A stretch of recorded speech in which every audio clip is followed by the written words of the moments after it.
And this is in regard to US President Donald Trump, who is now saying that he's going to impose fairly substantial tariffs on semiconductors coming into the United States after previously threatening a 100% levy on the chips. Now, Donald Trump is going to be imposing those tariffs, and this is on semiconductor imports from companies not shifting their production to the United States. So this is, again, Donald Trump there hitting out with going back on that 100% claim that he'd made in the past. Vishal joining us. Vishal, not as high as being proposed earlier, but Donald Trump there threatening to impose a substantial amount here as well.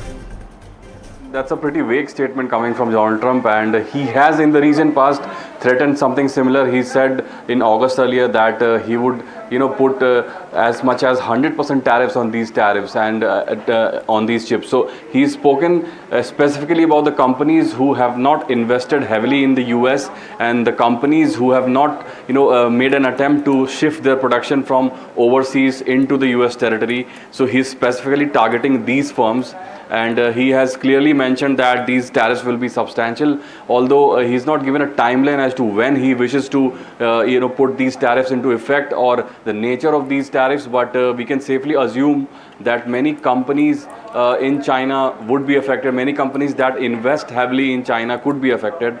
Companies such as NVIDIA, who have imported some high-end, exported some high-end chips to Chinese territory, and the companies have had to fight with the US administration to send these chips to China. So these companies could be affected.